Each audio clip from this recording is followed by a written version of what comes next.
சுதா ரகுநாதன் ஒரு வீடியோ பேசிருக்காங்க. நீங்க முதல்ல அந்த வீடியோ பாத்துருங்க. இப்ப எப்படி நம்ம ஒரு கோவில்ல போய் ஒரு கர்ப்ப கிரகத்துல நீ உள்ள போயிட முடியுமா? போக முடியாது. சில அம்மன் கோயில்கள்ல நீங்களே போய் அபிஷேகம் பண்ணலாம்.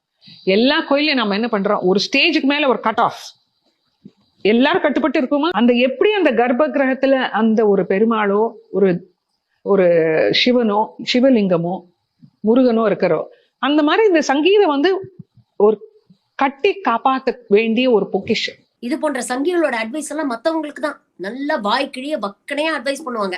இதே சுதா ரகுநாதனுடைய மகள் ஒரு ஆப்பிரிக்கன் அமெரிக்கனை கல்யாணம் பண்ணியிருக்கிறாங்க. அப்ப வந்து ரொம்ப ஆகம விதி, இந்த கலப்படம் இதெல்லாம் பத்தி அவங்க யோசிக்கவே இல்லை. பொண்ணோட வாழ்க்கை தான், பொண்ணோட சந்தோஷம் தான் முக்கியம் அப்படின்னு நினைச்சு வைதிக முறைப்படி எல்லாம் திருமணம் நடத்தி வச்சாங்க. அப்புறம் அவங்க மதப்படி எல்லாம் அவங்க திருமணம் பண்ணிக்கிட்டாங்க. இதெல்லாம் இந்த கூத்தெல்லாம் நடந்தது. சமூக வலைதளங்கள்ல வந்து நிறைய வீடியோஸ் இருக்கு.